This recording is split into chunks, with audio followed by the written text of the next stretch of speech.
things got hectic and for some reason the water supply was limited, or they were rationing water, or they shut it off. Well, where I'm at, man, I'm ready to roll. So this is like off the grid but still on the grid, and so I'm really looking forward to hearing what you guys have to say today. And so, folks, this is a pleasant surprise. I've got Eric Hecker with us and BurnEye, the madness. He's really happy, and it's weekend at BurnEye's. And so, yes, also, I mean, Eric, I don't know. I'm looking forward to hearing what you're going to bring to the table, man. Because every time we talk, you're like next level. And I've heard a lot of stuff in Antarctica, but you seem to have such a wide spectrum of topics that we could discuss anything, and I'm sure you'd be able to keep up. Oh yeah, I'm game. I'm looking forward to it, Rex. Chomping at the bit. We've had this one on the back burner for a while, so I'm happy to join in.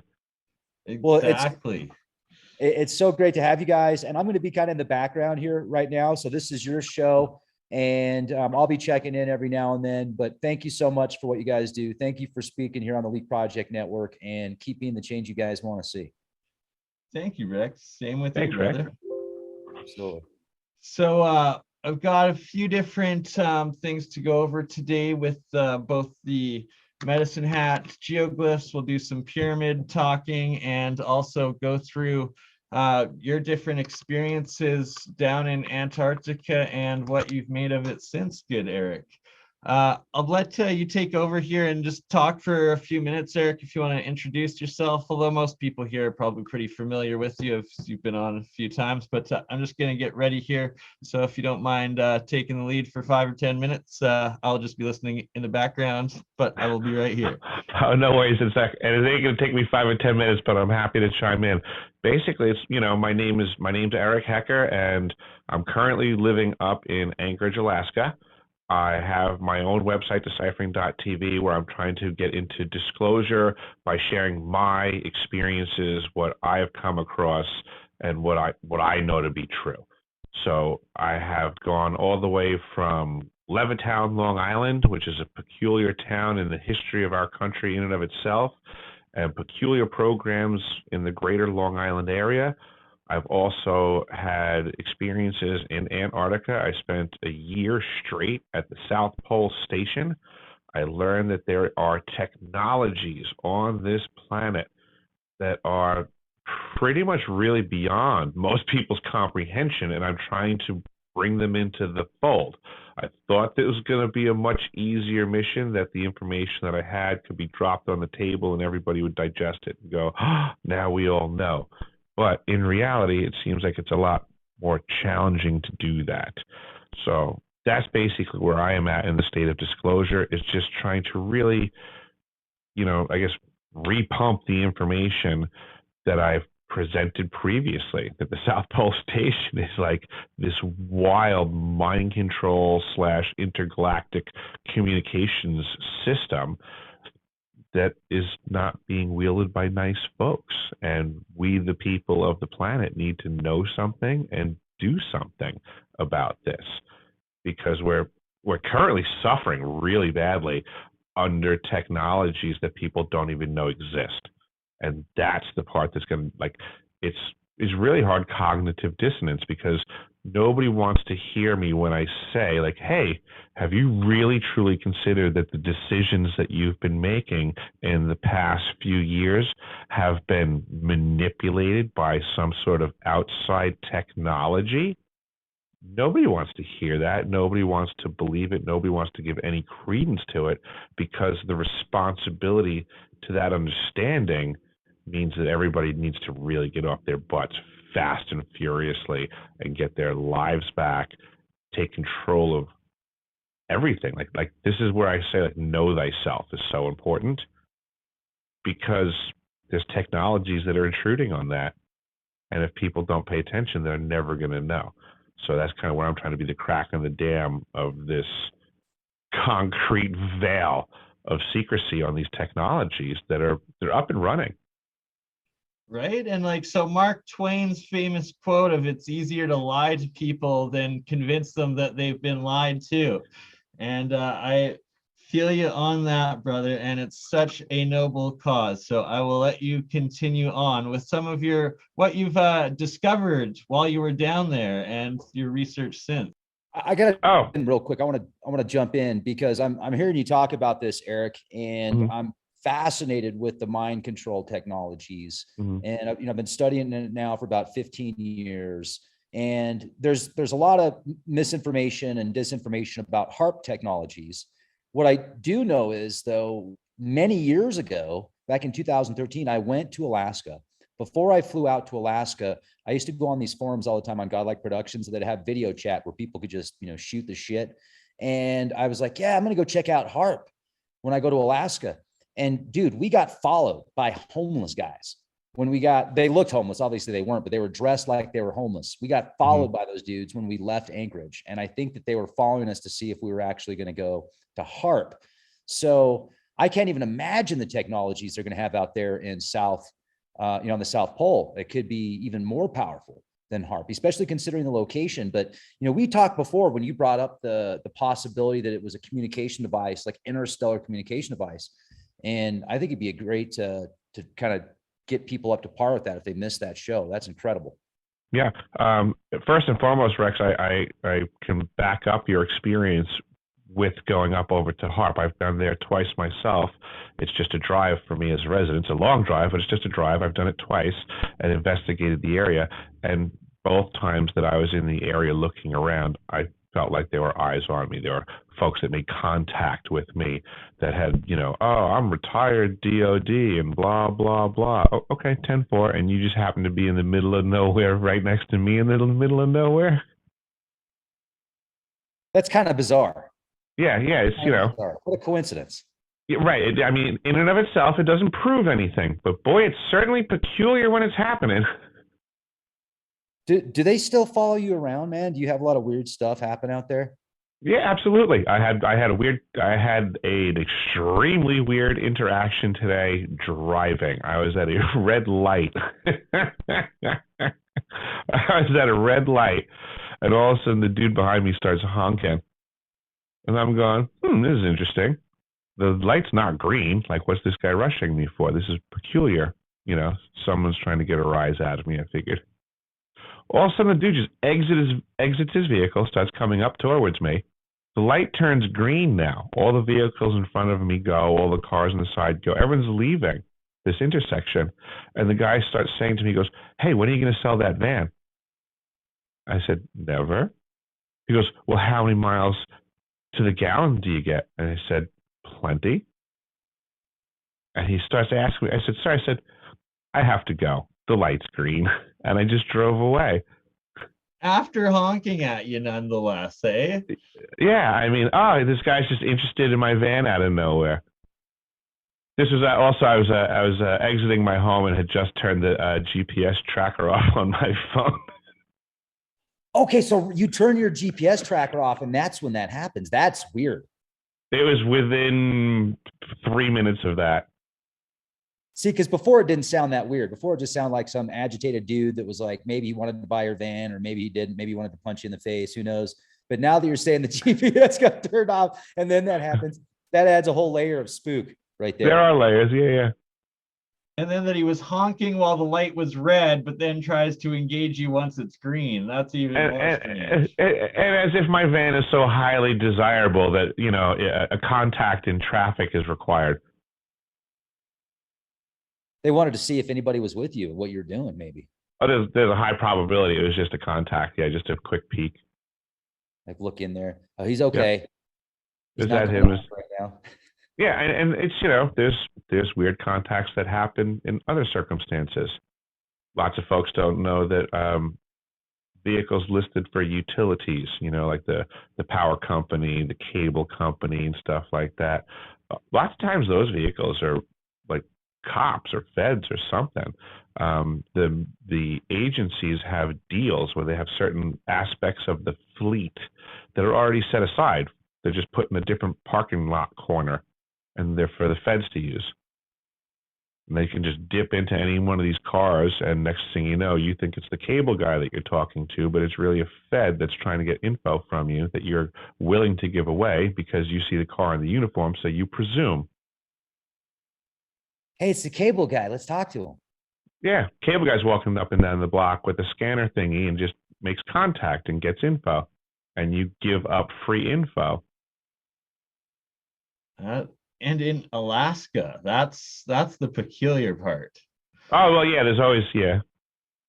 There's a lot of, that's, well, another weird thing up here, too, is the percentage of the population that basically was federal on, like, you know, a lot of the population here is just endeared to the federal government. I mean, they're working for the feds in some way, shape, or form. Yeah, or a pension from. Yeah, that will sway the loyalty for sure, right? Heck yeah. So a little bit more about the mind control aspects, because like there's been so much classified research out of the South Pole over the years, and that like they're able to essentially magnify, amplify different waves through the pole. Like I remember that there was a study in the 60s or something about the South Pole possibly having these vortexes over top of them, speculation that there's like an inner Earth access down there. Can you give us any sort of insights of anything along those lines you experienced while down there, Eric? I didn't really experience anything in that capacity about the energies. Well, I guess that's not really accurate. I did experience the energies of the South Pole. I saw some of the coolest aurora australis possible. So that's the energies of the South Pole in full effect, actually. So that's actually one of the things that I consider. Like you are more of a scientist in this direction and do more practical studies and things, right? I believe that there actually has to be some, I don't know, something measurable from someone who's been at the South Pole. I mean, like, there's different energies on this planet. There's the North Pole and there's the South Pole. And there's a magnetosphere. And most people are at certain positions on the planet for certain periods of time, and I equate that to like going to a different community and drinking of their well. Would be like partaking of the energy of that area. I like what you're saying with that, and especially with the amount of instruments that NASA has down there of measuring these different electromagnetic waves and energies and stuff like that. And that would specifically tie into mind control, like the influence of it and that technology of these EM waves. So absolutely, anything that experience that you have from down there that you might not have thought of at that time, but that could reflect onto as something that might have been different from, for instance, how you feel in Alaska, which is close to the North Pole, or when you were living in the continental US, in like the Central Range, I guess. Ooh, that's challenging to say anything similar because South Pole was so extremely different. It's the lack of everything, and I don't know that people can really imagine that nowadays because they have so much at their fingertips.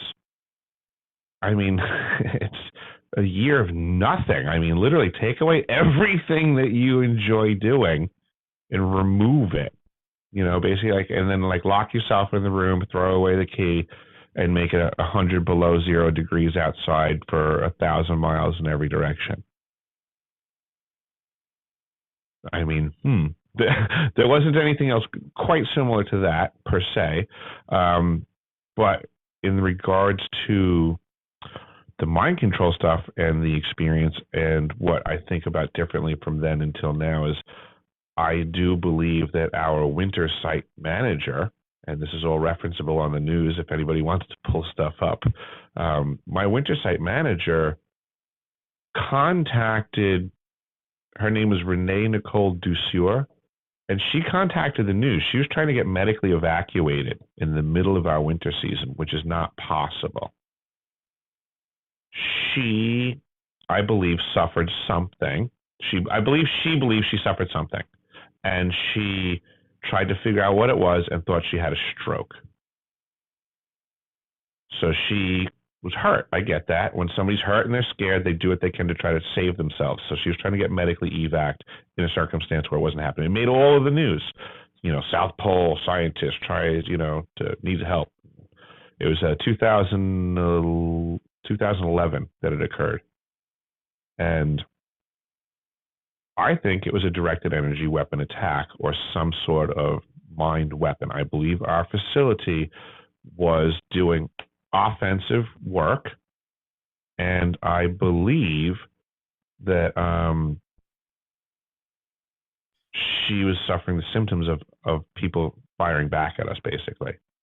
So that's actually not necessarily that far fetched of an idea in reference to, compared to in Cuba there, those energy attacks that were going on the embassies and stuff like that, and that those sort of things would quite possibly be amplified down in the pole with the energies there. So yeah, and especially if you're saying it's a covert base, maybe not necessarily the specific building that you're in or something, but something in that area that another power of that sort of the antenna technology in games would then retaliate.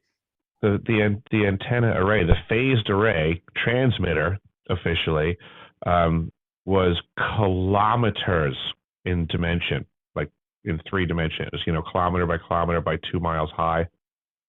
Thing's huge. That's an insane amount of energy that when radiation would even be coming off of that. Right. So even there's an issue with us being in proximity to this device that we were manipulating.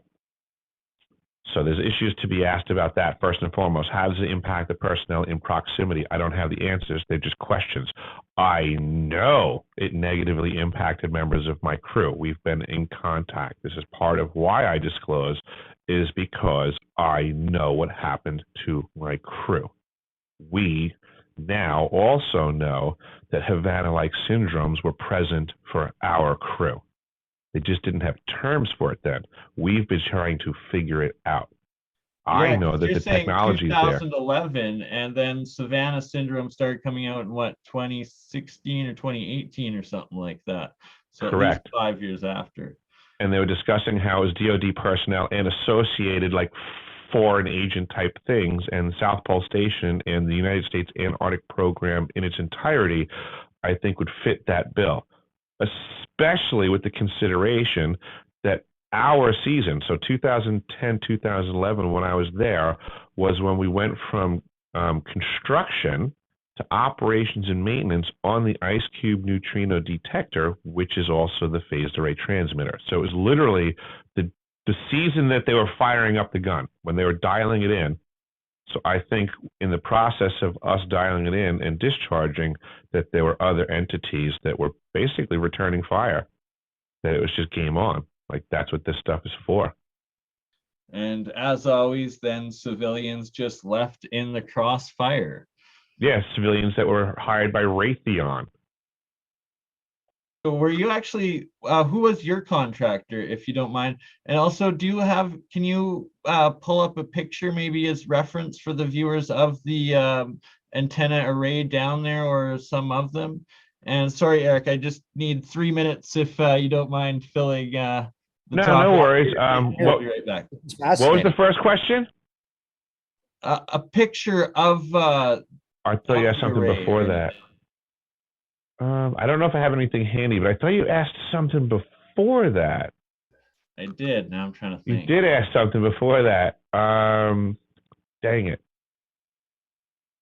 I could probably find something, but I'm not that expeditious on getting it over to that screen for you. Let's see here. How bad did it get for you guys out there? As far as what could be some type of Havana syndrome type effects? Oh, well, to the point that our winter site manager was calling for a medical evac. That literally speaks volumes. I'll clarify for folks that don't realize this. This was the head of the station. This was the winter site manager, and of anybody in that facility that knows there is no chance of a medical evac. It's her. She's supposed to be the one that's calming anyone else down if they feel that they can get an evac. Every one of us signed a contract stating clearly that this is a one-way ticket. If anything goes wrong before standard operations, you're on your own. You got to figure it out. Everyone knew this. They were very clear about it. And that's just even if they wanted to. There was no desire. Then we're getting into the reality of the logistics. We had 2 airdrops when I was in Antarctica. And that in and of itself was a logistical nightmare, and a large fortune had to be paid out just so that we could have one of our crew members get some medication that was going to be life-saving. So that was the extent of what we already knew was our lifeline in logistics. Nobody had any expectation of anything greater than that. And that had already been pushed to its limits for our crew. So in a certain aspect, as much as I don't care for Raytheon as a corporation, the United States Antarctic program did not leave us high and dry when things would get squirrely at the pole.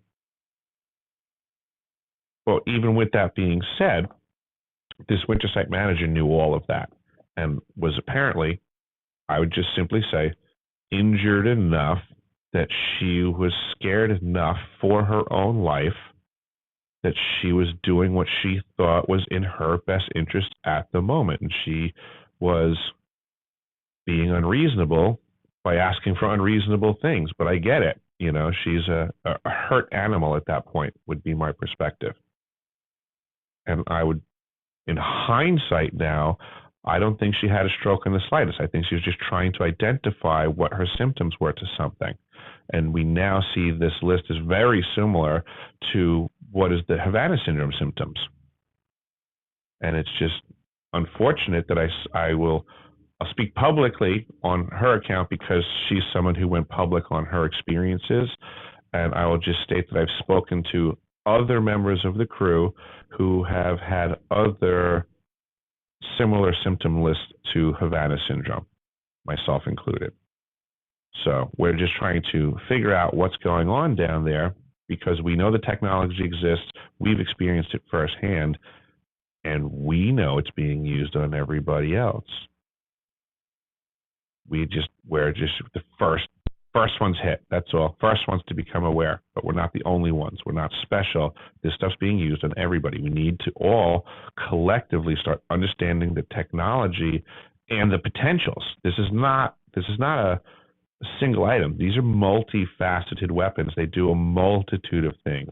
People need to get over this idea of like a rifle or a pistol, like this one shot, one kill. You have to be near someone to hurt someone. You have to be able to see your enemy to have an enemy. This is the whole modern battlefield has changed. Nobody has any idea that we are currently in the throes of war. They don't know they have an enemy because the enemy hasn't presented itself. Very convenient for them. So therefore, nobody has any idea where the front line is. That is very well said right now, and especially with the misdirection in the media, and that even the Pope is saying essentially the world has entered a stage of World War III. Yet they don't want you looking at it, and most likely the enemy is one from at home that is, you know, misdirecting and misallocating and misusing their power, the resources, and trying to incite further conflicts across this realm. I remember my question now. It was, who was your contractor down there? And that's right. A two parts, essentially, whereabouts, where the base you were located, and did you see any or see or hear any unusualness when it came to actual expeditions around the South Pole itself? Like apparently there's a no-fly zone over the actual pole or something like that, and like, and I guess maybe just your opinion on, for instance, Linda Moulton Howe's stories of like right at the pole there being these antediluvian pyramids and excavation sites. Did you get any sort of wind or feeling like that, or not? Just something you can't speculate on? I worked for Raytheon Polar Services, which was a subsidiary of Raytheon. They're now defunct since they no longer have the contract. Now Lockheed Martin has the contract. That was the first part. The rest was peculiar treks or Peculiar anything like that. stories, or like Yep. if it seemed like you weren't allowed or nobody's allowed around the South Pole itself, or if there's any sort of like hidden suppressed archaeology digs or activities and stuff around there from what you sensed or heard. Well, we were tasked with blowing up the old pole in my summer season 2010, and they didn't want anybody going in there anymore. So that hits the nail right on the head. So the facility that was built in 1957 had been pretty much like taken over by the ice, but there was like you could still get down in there, and they didn't want people going down in there, so they blew it up. Really? So just, you'd think at a location that is so isolated and essentially like human resource scarce, if something went wrong, that they would want a backup sort of like shelter or buildings, whatever resources would be there. But you're saying that in fact you were actually tasked with doing the exact opposite and destroying the former structures that were there. That's correct. Wow. See, like that just does not make logical sense from the official storyline point of view. I don't buy that story as presented. Do you want to give us a few reasons as to like why, like your personal feelings and your suspicions, I guess, of it? I think there's absolutely something still down there that they don't want people figuring out how to get to, and they had to make it more complex. I think there's still some way of accessing something over there. I believe that, there's a lot to be said for peculiar things going on at South Pole that I can't prove. But boy, was there a lot of weird stuff going on around me. Like one of the weirdest things that, in the grand scheme of all kooky, crazy, blah, blah, blah, let's just go right for it. Like the possibility of the South Pole Station being like an intergalactic spaceport actually kind of makes sense, because with all the extreme cold weather gear on, everyone's covered head to toe, and it makes total sense there. That's actually also a good... Everybody's walking around weird because of the clothing and the ice. So in a way, it actually, like in hindsight, you're like, It would be very easy to misidentify people or non-people. Cover them up. Yeah, cover them up, and yeah, just, Because like there's these stories, like both like from starting with Operation High Jump after World War II, Admiral Byrd's stories, the supposed diary of his supposed travels into inner Earth and whatnot, and then being locked in a kooky institute afterwards and never being able to tell his story officially. And then the fact that we had like John Kerry and Buzz Aldrin and all the rest of these people get rushed down there. Were you around during those times, or do you have any suspicions on that aspect of it? I was there before they were, actually. I was there before Buzz Aldrin. Nice. Yeah, and they actually had to evac him too, so I got that going for me as well. But I think it's extremely weird that the leaders of the world go down there. I really do. I think that is beyond extreme. Like, These yeah, are exactly. elite people that are put in cushy ivory towers their whole life. Exactly. So, like, This if is you a can real elaborate on threatening this a little environment. bit more. So, like, from your personal experience working down there, it's harsh environments. And it's like you wouldn't see a rational reason for these people that are pampered, living the high life, cushy stuff to all of a sudden have this desire or purpose to go down there from Mhm. what the official reason is. Right. Is that correct? The logistics lines are stretched to non-existent in Antarctica, especially going to South Pole Station, which is where I was at. You asked that earlier. I was at the Amundsen Scott South Pole Station, the actual South Pole. So there's nothing, right? If you're flying there, you're going over the Transantarctic Mountains, your plane breaks and you go down. Guess what? That's it. You're over. You're done. It doesn't matter if you're John Kerry. It doesn't matter. It doesn't matter. So that's why I say it's wild that these people are going to this place, because they don't normally take on this level of risk or liability. They're too insulated and protected in so many facets of their life that this, to me, seems like someone's getting punished. Right? Exactly. Like, it's like that's not something that would be like that you could brag about, or that like you would want to do, or that would seem that would have any rational importance if all that's down there is just a continent of a giant iceberg. Like it's I follow that. I can't harsh. Like, find. it's easy to die, there's easy to accidents, so many things could go wrong. Like, why would they be taking the risk of it? There's no practical point in them being there. That's what I don't see in the slightest. Because like me, I can say, all right, I'm there to fix anything that breaks. There's a reason for me to be there. Oh, and they're paying me to do it. Okay, there's a reason for me to be there. But there's no reason to pay for him. Whatever he does, they don't need to pay him to do it there. Right? Like, Or do they? Which would be really weird. John Kerry, like diplomat. Well, like that brings up, why would one of the highest diplomats at that time, it was right during the election too, why would a diplomat be sent to a place that supposedly has nothing unless it was of the highest importance? Yeah, Like, and I'll add to this conversation then that we have John Warner III, who was previously the Secretary of Defense, passed away within the last year.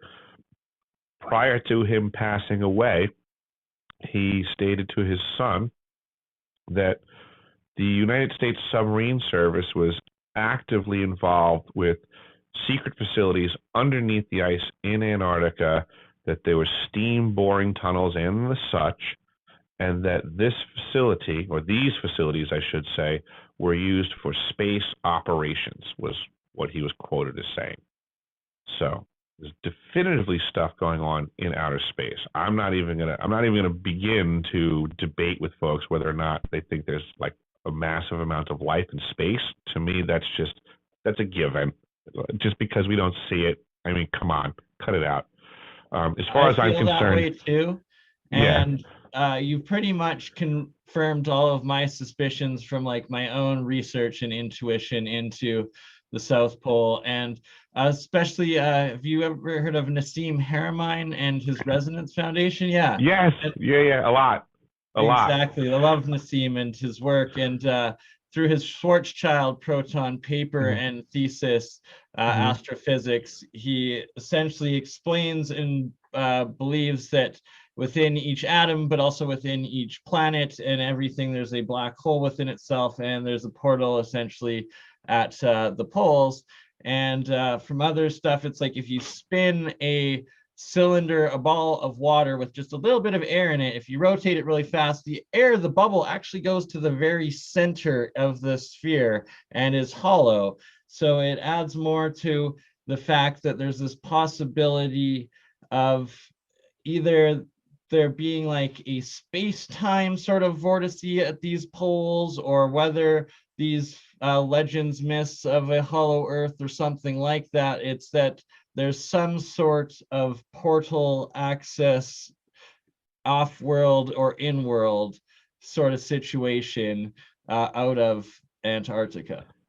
I I've read a bunch of stuff that has said that when NASA was trying to figure out how to get to the moon, that they were realizing that their gravity calculations were wrong. They were trying to do their stuff, and everything wasn't working right. And like, what the hell's going on? It was like, hey, you know what? We don't really understand gravity, apparently, is what they were learning.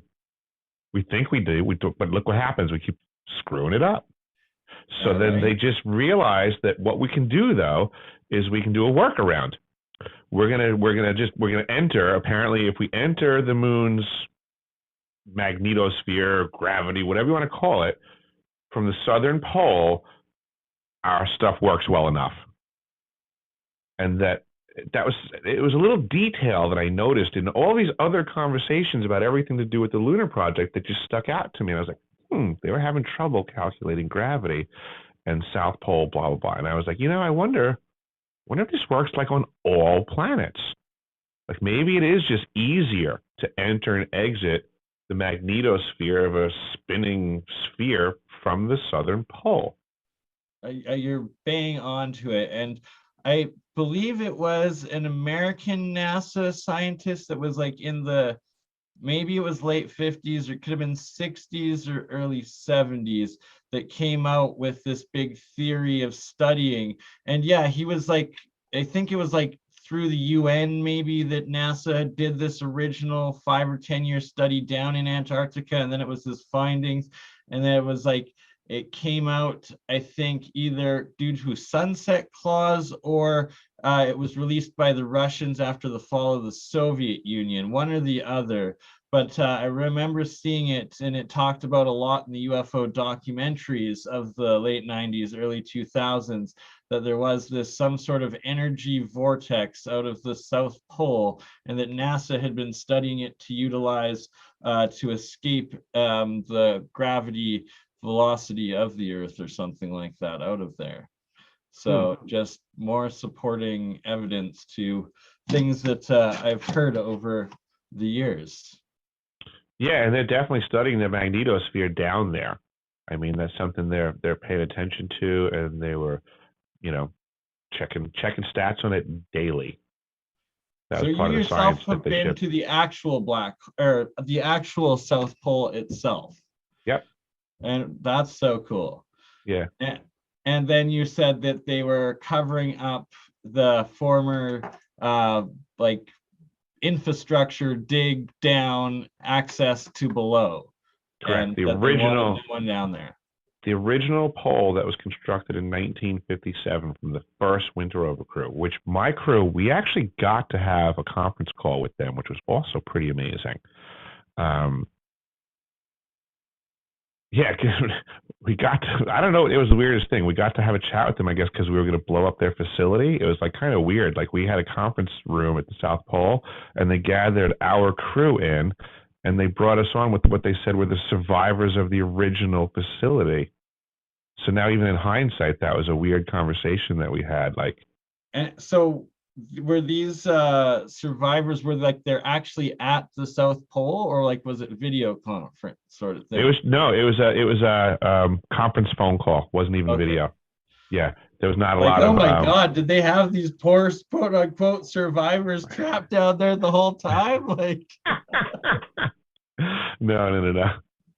But yeah, it was just a peculiar thing now in hindsight as well, that we even had that opportunity and that they even cared to make that happen. Right? That is rather strange. Mm-hmm. And so do you mind maybe helping us visualize the sort of infrastructure that this first base was that you had to blow up, and then also what they have down there right now? Is it just a few tents, or are they actually, was there evidence of boring into the ice or the rock, and tunnel systems? How much sort of machinery, buildings, people, leftover infrastructure as well as new infrastructure for activity? There was the original stuff was very rudimentary. It was almost like taking connexes or mill vans and just storage containers and stacking them and arranging them in a way to build a man camp in a way. there was an exceptionally long tunnel coming out of one side of that facility that went into the ice that I do not know why or where it went, that I'm still looking into. Which is, again, fascinating. And yeah, like that was what was just going through my mind. Was there a tunnel? Because like you can have these like boxcar like little situations, but it's just a cover for a tunnel down into a much bigger complex, possibly. And you're saying and I have that maps there's of this actually stuff. Possibility of that there from what you personally saw. And I have maps of this stuff. I have documentation. The things that I'm talking about, I'm proving. Right. This isn't me speculating.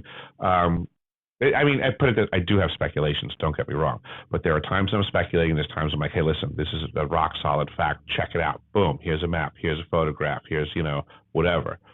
But this whole, like you had even mentioned Linda Moulton Howe before, and you're like, well, what is your opinion on her and what she says about what's going on? Honestly, I think at this stage of the game, she's now a joke. It's starting to sound to me like other folks from the program that I was in, are messing with her. Right. They're having fun.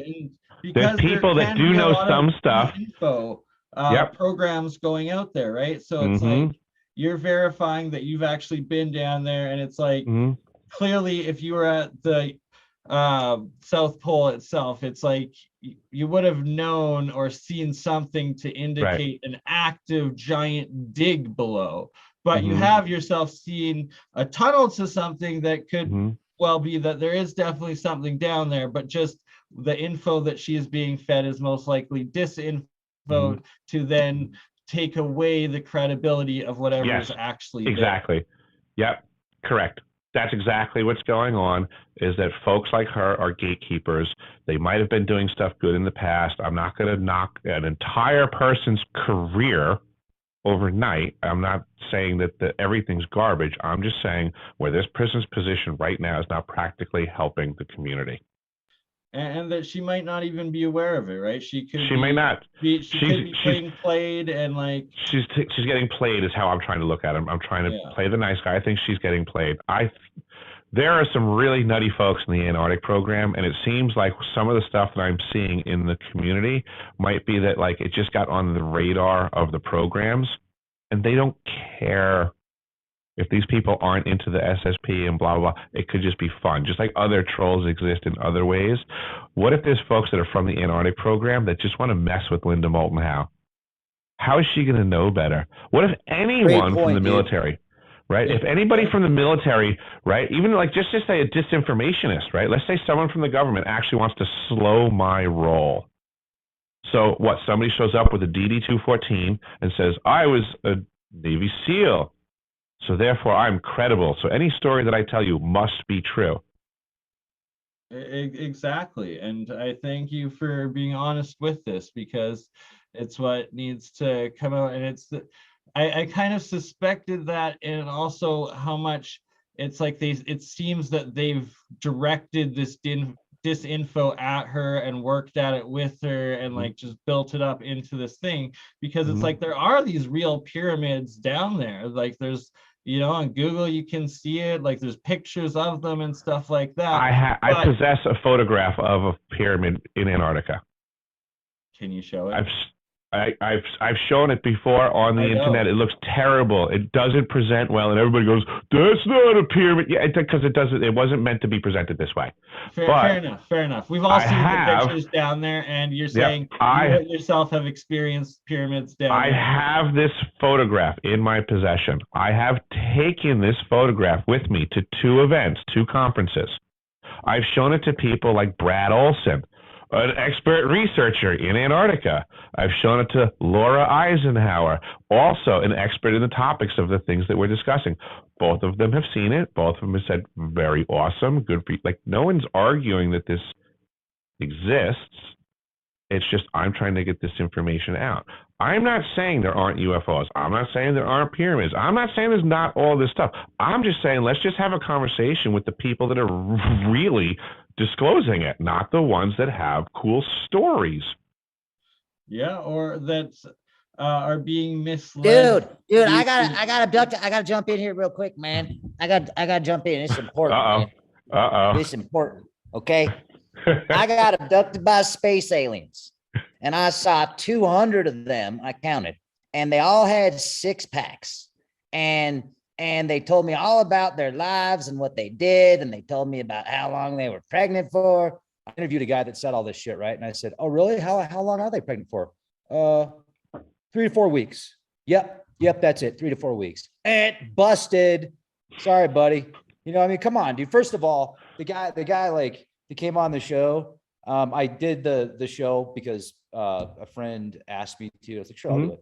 But then the more I'm listening to this guy talk, I'm just, bullshit detector, bullshit detector, bullshit detector. It happens. Yeah, it happens. So many people in this field are full of shit. You have to know more than anyone, Rex. The amount of shit that you probably have to sift through, I can't even begin to imagine, because at the lame low level that I'm at, I feel like it's already absurd, and it's almost palpable. Like I can see a direct amount of how much energy that I put out towards disclosure to that there's this immediate response of BS that comes back. It's so programmed in. And so it's like the more you try, the more it comes. And you are certainly way ahead of the curve on trying. So you must have shit getting slung at you like I've never seen. Well, and it's okay. I mean, I'm used to it. I got you. It's made me. But you know it. That's what I'm saying is it exists. Oh, I mean, yeah. Have the best BS detector out there from experience is what it is. Because you just had to walk through it for so long. Well, here's the thing, man. When I started this 7 years ago on my journey, right? And I've always had a fascination with extraterrestrials because of what I saw when I was just a toddler. And I've said this story many times. And so I've always thought that there's extraterrestrials. And then the more I've interviewed people, especially when I was doing interviews back at the beginning, and I go back and I listen to them, some of these stories, you just have to like ask real questions. Like, and here's the thing, I've interviewed a lot of people that are totally legit too. Like so legit. So, I just, there's been those people that I've interviewed throughout the years that are spreading this disinformation, and they're getting their own shows on networks, and they're talking about how they went to Mars and came back and they were a fighter pilot in Mars. And it's like, oh, well, what'd you do out there? You're out there for 25 years. Can you tell me what you don't have one picture from 25 years that right? It's like, well, I mean, not only that, but they can't even really let's take that, put that to the side. Let's put the physical evidence to the side. If you're good at reading people, you can tell, unless somebody's like the best liar in the world, you're going to be able to pick up little subtle cues, right? Tonality, body language, eye movements and stuff like that. And then when it just compounds and compounds and compounds, you don't need to, that's even more. But if you get somebody that's literally been there and done that, they're going to give you a testimony that's going to blow your mind, right? They're going to convince you, because you're going to read it through their body language as well as the words, right? And it's like you see the story through the person and the facial expressions and like the integrity of it. And it's so easy at this point to see those that are, well, I guess it's harder to see some trolls that are so passionate about their disinfo because it is their cause and their goal. But then it's like, there's the others that it's just like, that didn't happen. Well, you've got those that want fame and think that's their moment of fame. You've got those that just like to stir the pot. You have those that are paid disinformation. And then you have people that are crazy. And then you have people that are just telling stories. I mean, there's a wide group of these people that tell this stuff. And in all reality, I would say probably the majority of the stories are testimonies and legit. If you take everybody, if you talk to people behind the scenes, and they'll tell you stuff that they're not going to talk about on TV or, on the internet, unless you can get them to do so. There's so many people that I have done that with, and they're legit. And there's so many people out there that talk about it and have written about it, and they're legit. But then you get those people out there that just make up stories. And so it is what it is. It's like everything else. I guess we just got to filter through it, right? It keeps us sharp. It requires us to have discernment. That's never changed. You're right, Rex. So I think the problem in the equation is that reality has always been this way. We've always had charlatans and snake oil salesmen. That always existed. But what the society needs now is discernment again. Somehow we've had discernment programmed out of us. And common sense. Yeah. Yeah, absolutely. You know, to think that the average person nowadays will pretty much admit that they're like, you know what? I'd rather watch a TV show that is more sensational and of high production value than it is accurate. Yeah, that's a really good point on the discernment, and that it's like the control mechanisms of the media have specifically targeted humanity's ability for this discernment, because the matrix of the system, the people caught in that cog, it's so close to breaking down that they have to live in this cognitive dissonance that as soon as their discernment were to come back, that whole system, the whole matrix is going to crumble for them. And thus why things are so polarized now between those who get it, those who don't, and vice versa with it. Mm-hmm. Yeah. A lot of everything nowadays is just for the express purpose of manufactured confusion. It's information overload and conflict galore. Oh, you said this? Well, I have a link that says the opposite of that. Oh, and I have 12 links now. And a meme. I have 12 memes that say you're an idiot to boot. You know, it's like we don't even have reasonable conversations anymore about stuff. You know? Everybody's like going to their smartphone 24/7, and they don't even realize that they sound like an idiot. Well, and it's the AI is programmed to reinforce their confirmation bias in whatever their belief is by knowing what they look up, right, and then providing them even more of it, so that it's just building that narrative within their reality. Mm-hmm. People don't know anything anymore. It's the wildest situation. Like, they really don't. Like, what do we, like, has anybody else noticed that? Have you guys noticed that? That people don't know anything anymore? You ask somebody anything, they reach in their pocket and they start using their fingers to figure something out, because they certainly don't know anything anymore. Drone behavior. They won't speak with confidence to you unless they can have 6 links. Heaven forbid you question anything they said. You know, where's the humanity in this anymore? Yeah. Where is, hey, where's Honest Rex? Well, we call him Honest Rex because he's got a reputation of being honest, because we know him, because we talk to him, because he's a human being, and we don't have to check his links, and we don't have to check his references, because he's a man of conviction, and we've known him, and you take a guy for his word until proven otherwise. If you meet him as a stranger, you don't ask him for links. Like, in a way, we were more cordial and understanding and human, and that's being programmed out of us, as if what this absurdity we experience today is human interaction anymore. That's such valid points, Eric. And it's the lockdowns. It was intentionally this, to disconnect us from each other, to destroy that human link, to then make it that we fear other humans, to fear that human interaction even, because, oh, you know, you're going to get sick from each other, as opposed to, no, human to human interaction is as healthy as it becomes. That's how you build communities. That's how you build lives. That's how you succeed, as opposed to fear each other, stay away, trust this system. This system will deliver for you. The drone will deliver for you.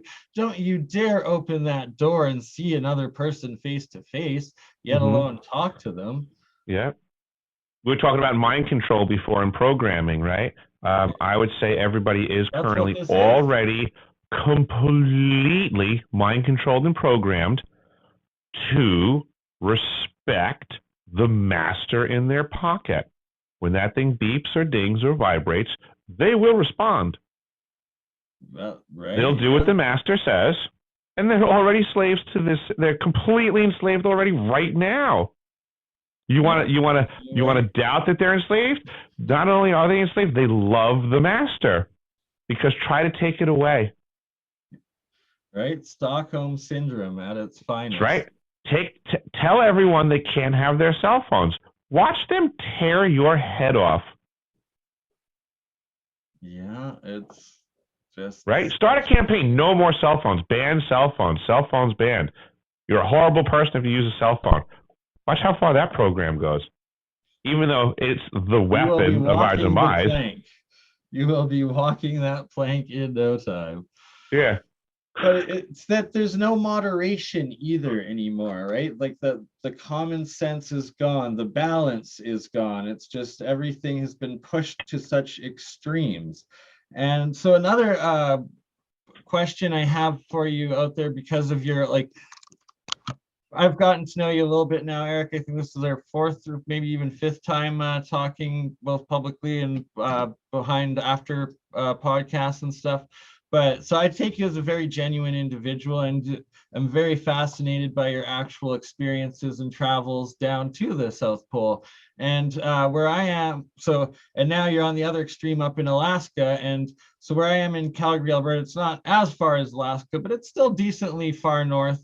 And this time of year, we just passed the summer solstice, and the lightest, how bright it is here, it's like the sun sets at 11 p.m., it rises at 4 a.m. What is it like, almost 24-hour for you up in Alaska right now? And I think we're like 20-ish. 20-ish? Okay.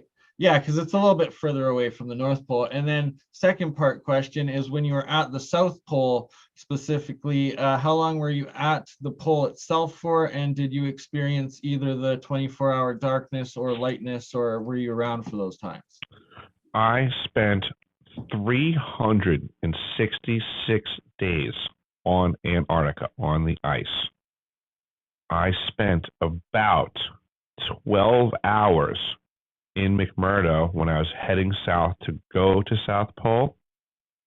And then I spent the entire other 365 days at South Pole.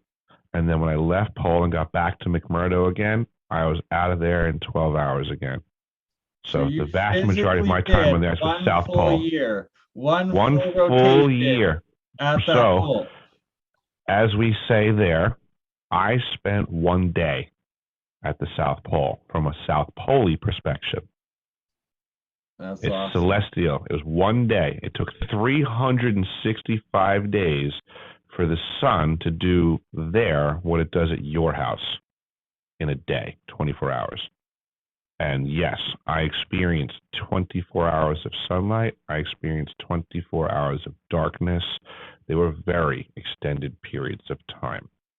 The 24 hours of sunlight is very harsh and hard on you. It burns your skin up. It melts the eyes out of your head. It is so bright. All the sun reflecting off of the ice, the crystals in the atmosphere, basically makes it like wherever the sun is in the atmosphere, from that position down, just spin straight down, all the way through the sky, hits the horizon, hits the ice in front of you, and then shoots across the ice right towards you.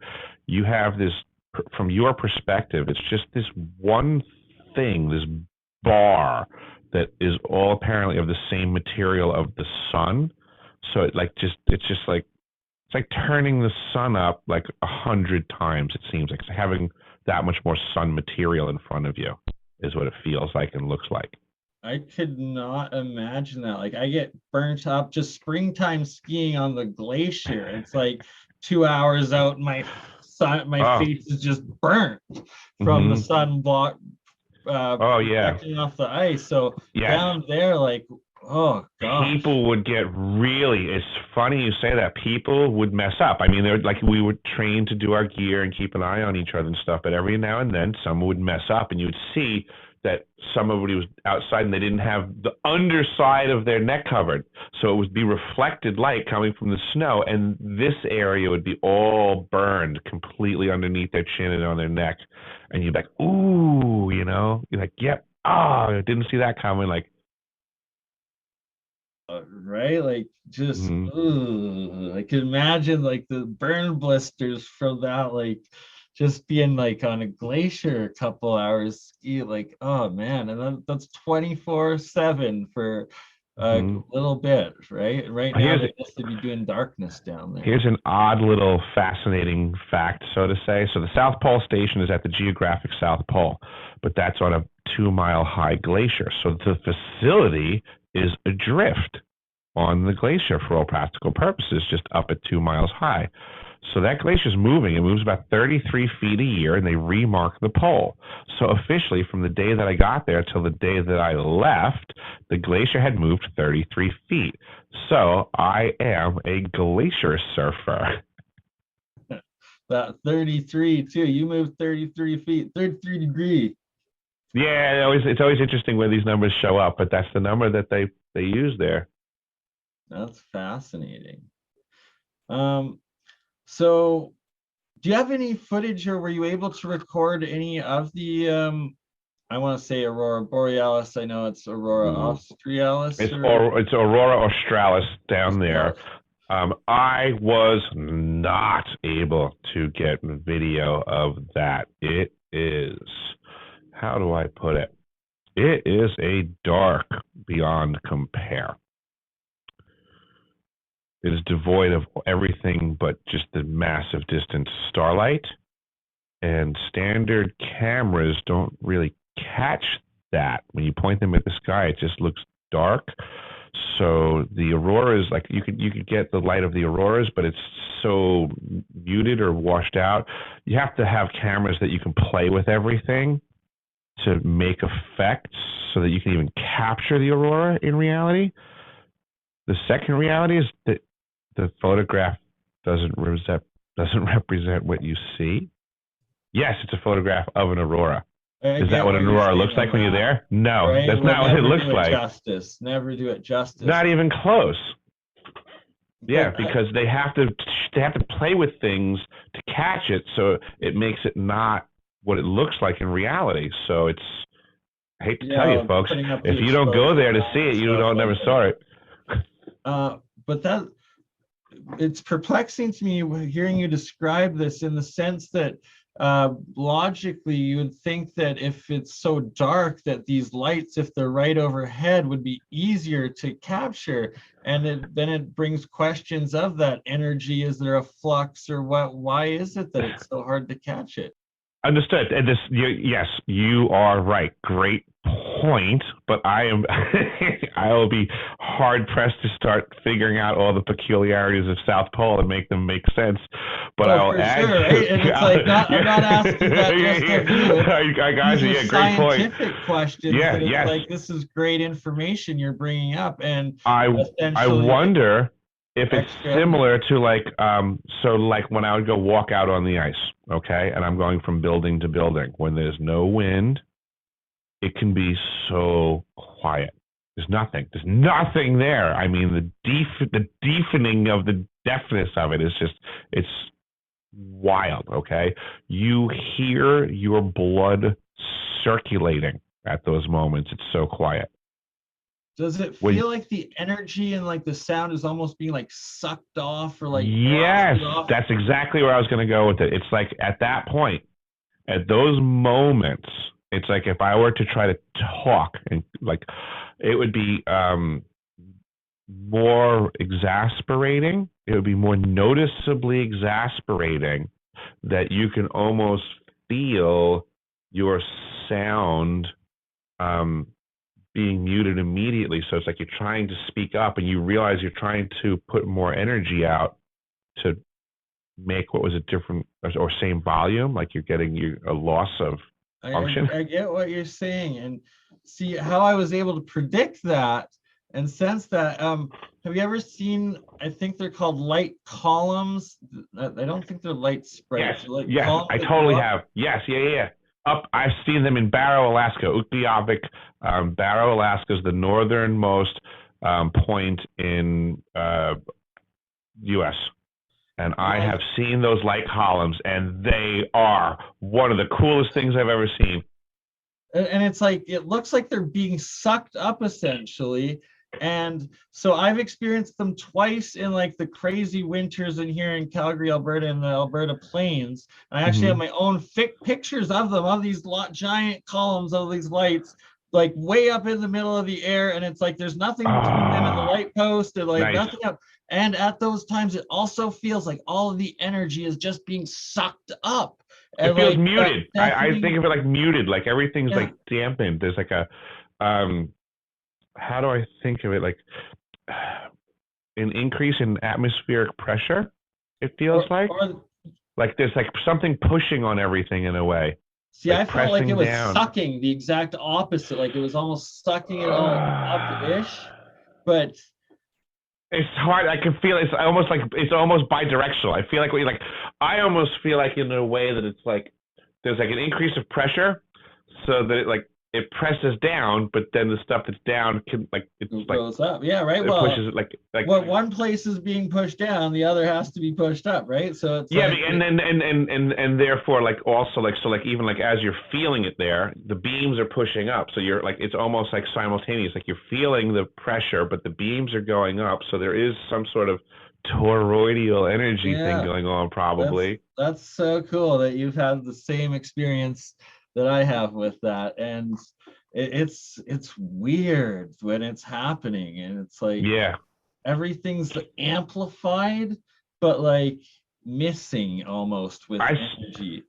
I saw an aurora australis at the South Pole one time, which is probably the only other cooler thing in nature that I saw besides the light beams. But we were doing a task, so we have these arches that go into the ice for storage of stuff at the South Pole. Over the course of the season, the wind was accruing what they call snow cornices. So big eaves of snow were building up over where we have access doors. So we couldn't leave it there because it could fall down and crush someone and kill them. So we had to manually remove it. So it was set up as a task. Everybody went outside and we were working this task in the middle of winter outside of the South Pole Station. It was a beautifully crystal clear night sky. All of the amazing galaxies and star clusters are really beyond description. But in the middle of this task, all of a sudden, right above us, this giant dark green ring, aurora australis, formed and was a ring. It was whipping around. It had flow, and it was with speed. It was ripping around ahead of us, and we look up, and all of a sudden, it was like, we would call it charging up. It was like on one side, it started getting all like crazy, and all of a sudden you could see there was like more energy coming in from the one side. Like it was like filling up in a way, and the ring was getting like bigger and more fast and furious, and then it like stopped filling up and just did this fury thing. And then after doing that for a little bit, it would then discharge 180 degrees on the other side of the circle from where it entered, and it would like blow out, and then the circulating, undulating ring would like reduce down as the blowout went out, and then it would be like calm for a while, and then it would start charging up again and going through this whole process again. And we were doing this task, and finally at one point, I don't remember if it was me or someone else, but at some point we were just like, listen, let's just watch this. Like we just stopped the task. Everybody just put down everything that we were doing, and we just all laid down on the snow berms and stuff. And we were just looking up, and we watched it do this for a while, and just cycling and charging up and furying out the back end. And it was awesome. It was the coolest thing I ever saw. I'm jealous of that one. That is so cool. Actual ring of aurora borealis, like right again. Yeah, that was the stuff that didn't make sense there just never seemed to end. Like one of the peculiarities that people don't understand is like something came up in the news recently where everybody's like, oh look, the record high temperature. Look, it was recorded that it was 70 degrees hotter in this area on this day in Antarctica. As if that's huge news. Like straight up, like as if that's huge news. Oh, so this one spot on this one day just so happened to be not as cold because a storm blew in? You're going to leave that part out? So a storm blew into Antarctica, made it warmer, and you're going to sensationalize the story by acting like you don't know why it was warmer? Acting like this activity of freakish temperature changes isn't recorded constantly in so many other places? that is completely not rare. But they present to the world like this is a big, huge story. Why do they do that? Why does everybody believe that? How come they don't have the discernment? I don't know. All I know is that I've been there and I can see through the lies. The sensationalism, right? That it's used for propaganda purposes. And it's like, also now we have the equipment to be able to monitor when there's these small little fluxes because storms blow in and whatnot, and actually document this little change and not like leave all the actual facts and information out of it, just to be able to, oh, the one time that Antarctica made it on the news for people's memories this year was, oh, it was this record heat thing, when, well, actually every other day was freezing freaking cold and no different than any other time.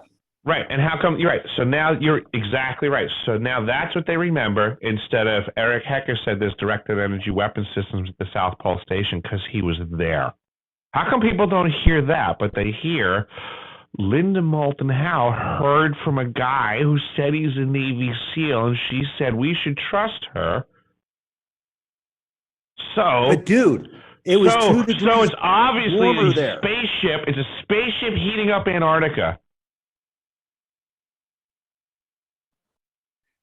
What's really important though is it's 2 degrees warmer that day, man. I mean, come on. Yeah, it's 2 degrees warmer. Here's like what people don't realize. So like South Pole Station, specifically, right? Ooh, those are nice. South Pole Station specifically, in the wintertime, right? It's pretty much the coldest place on Earth. So anytime there's a storm, it's coming from somewhere else, which means it's going to be warmer. So if you have a freak storm, you have a freak heat incident.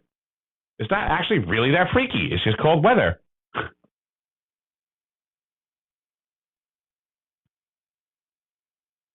Sorry, just gone through my Facebook photos of these. No worries. Columns.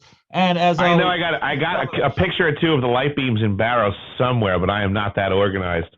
I'll have to look for them.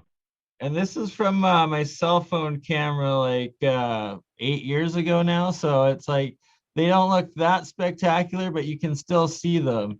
And you can see that there's gaps between the columns and the actual lights below, putting them off. And I've experienced them a few times over the years. Oops, sorry, going through Facebook. Like just the energy feels like it's being sucked up when you're in that. And then, like you were saying, sometimes also pressured down. And well, I can definitely see how the light seems like it's getting sucked up for sure. But I feel like me personally, like when I'm in that environment, like the energy, like when I was speaking and stuff, it's like it seemed like it, like you're saying, takes more energy to do it. Like it's just going somewhere, you know. Like, in my brain, I guess I think of that as like in a way the pressure. I almost think of it like the atmosphere is getting denser, so it's harder for you to push through it in a way. Rex, were you sharing there? Like also in at the South Pole Station when the temperature dropped, when we passed from -70 into the -80s, there was this like things changed, right? So so everything's kind of normal until like -50. And that's when things start getting hairy fast once you cross -50. So we would always say like -60 is twice as bad as -50, -70 is twice as bad as -60. But then at -80, actually, things get really hard. The atmosphere is, in a way, I know it's thin to begin with, but in a way it's so cold that when you go to speak, the moisture associated with the movement of your sound condenses so fast as you're trying to speak that it kind of clogs up your airspace. So you have to push harder again. You have to kind of talk harder to get the gases out of the way of your sound, or that will mute you because you're putting out a lot of gas at -80. You are there's so much smoke coming out of your mouth at -80. That's intense. Like I cannot imagine. I've done -40, -50 with wind chill, at a couple of the worst times of Alberta's winter prairie storms. But man, -80, like. Yeah, this is -80 ambient. This is no wind chill. This is straight cold, real cold. You can appreciate it. Like you can appreciate there's levels of cold. My bones are cold right now, and it's almost July. Have you ever heard of the 300 Club? You want to talk about some weird South Pole? Okay, so the 300 Club at the South Pole Station is when the weather is going to get below, when it's going to hit -100. The weathermen will let everybody know to fire up the sauna, and we set the sauna to +200. And you go in the sauna with your boots and a towel, and you wait for them to announce that the temperature has hit -100 outside. So we actually set the sauna for +214. We were going for pi 3.14. So when the temperature hit -100, they call it on the radio. You run to the exterior door, you drop your towel, and you proceed to run outside in -100-degree weather in your birthday suit around the South Pole. And the amount of gases that you're off-gassing. That's your excuse, man. Right? But the amount of off-gassing that you do, because you have your sweaty butt from the whole sauna thing, and then you hit that 0% humidity, 0% humidity at -100. And you have you see streams shooting out of your pores. You'd look like a comet, eh? Yes, absolutely. Yes. Straight up, you have a trail that I said, at the time was like, I'm a train. Yeah, it's an amazing, oppressive amount of gas that you're putting off. That was one of the things that always amazed me at the South Pole, was how much we were dehydrating just through our skin and everything, because it is actually, it's 0% humidity there. Antarctica is on average the highest and driest continent in the world, and it's up there for altitude and it's up there for dryness. The vast majority of it's pretty much 0% humidity. That's hard on the human body. My girlfriend would not be happy there. I don't think there's very few girls that are happy at the South Pole Station. Most gals that I know don't like the cold. No doubt. Oh man, like that. Good on you for being down there for a year. Like that's literally the harshest conditions you can find on Earth. I would have to agree with that. If there's harsher out there, I will try working them. Send me a contract. I'll try it.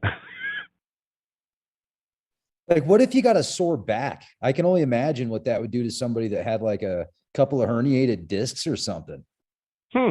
Well, to be honest with you, Rex, the first answer to that would be expose it to the cold, which was a very common practice for any injury that we had on task.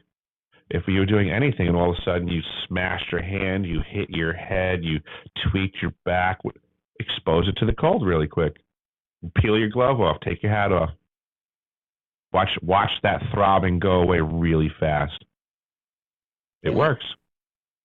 Yeah, you're right. Like put an ice pack onto something to get rid of the swelling, and you got an ice pack everywhere you go. Just expose it to the cold. Watch how fast your problems go away. I'm not a doctor. I'm just telling you what we did. This is not medical advice. Yeah. This is only to be used in the wintertime at South Pole Station with discretion, and check with the on-site physician. Could freeze to death in 30 seconds. Yep. Sorry, guys. I just I got to take a call from the girlfriend quick and run to the bathroom. Are you good to talk for 5 or 10 minutes, or should I play a clip going into part 2? I can handle it. Okay. I can handle it.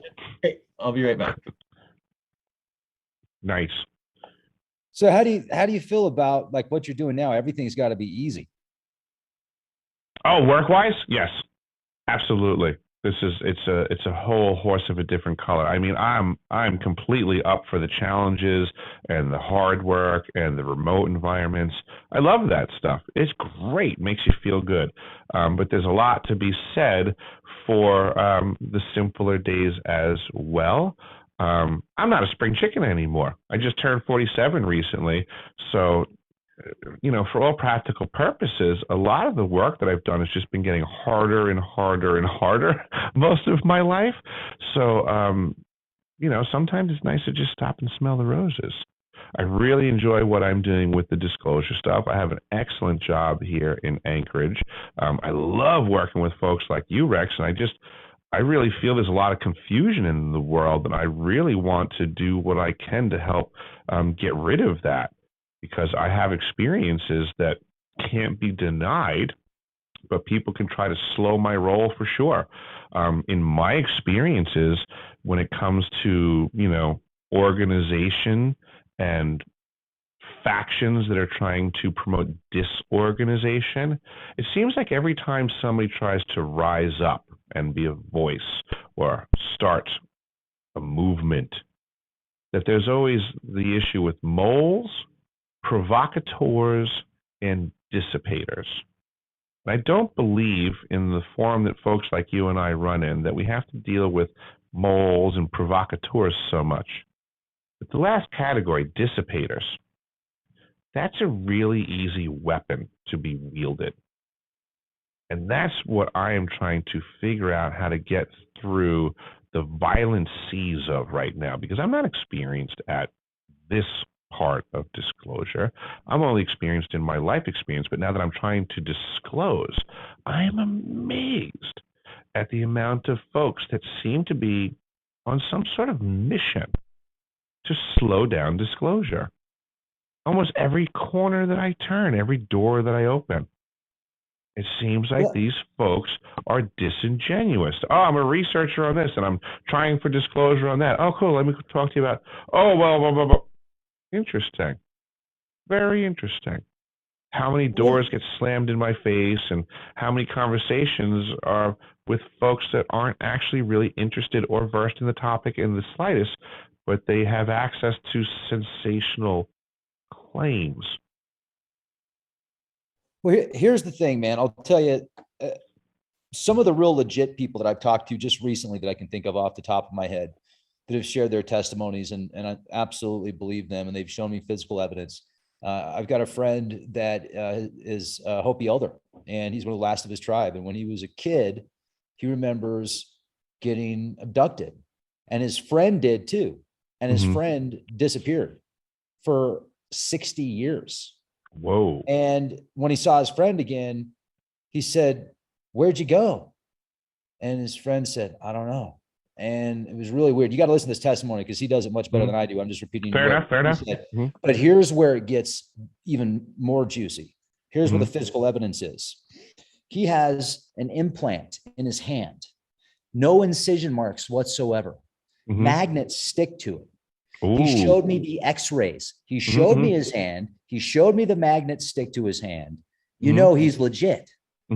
So I just interviewed a gentleman called Randall Nickerson that spent $1 million in 14 years putting together a documentary about the event in Zimbabwe where there were 62 students that saw ETs or us from the future. But he thinks that they're most likely ETs. And they were showing pictures in their minds of what was going to happen in the future to the earth and what's happening to the earth, right? And I thought to myself, that's great and all, but man, if you really want to make a difference, why don't you go land on the CEO's yard, front yard that owns one of these big megacorps that's completely pillaging the earth's resources and getting away with dumping forever chemicals into the water and paying people off and stuff like that. Why don't you land on their front yard and say, look what you're doing? Maybe they wouldn't care. Maybe they have no morals, so it would be just right. It's so hard for us to wrap our head around what could be going on, right? Because all possibility exists always,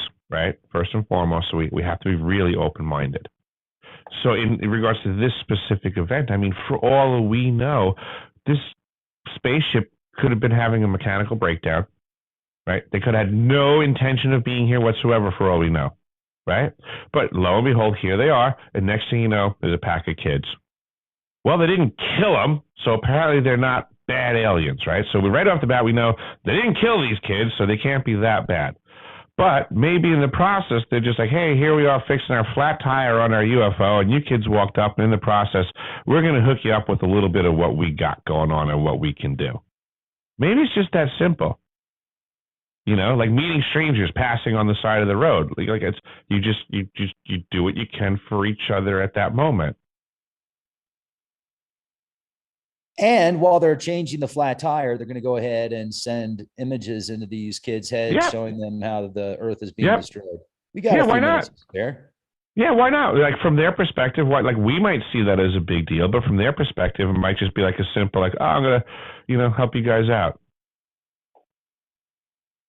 You want a show? You like looking at shows? We'll give you a show. We come in peace. We come in peace.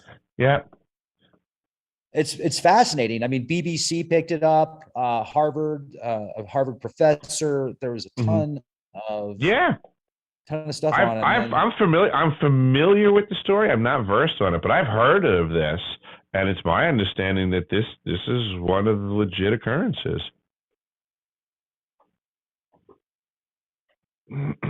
With that said, let's think about the possibilities of we're getting visited by non-human beings, and the South Pole.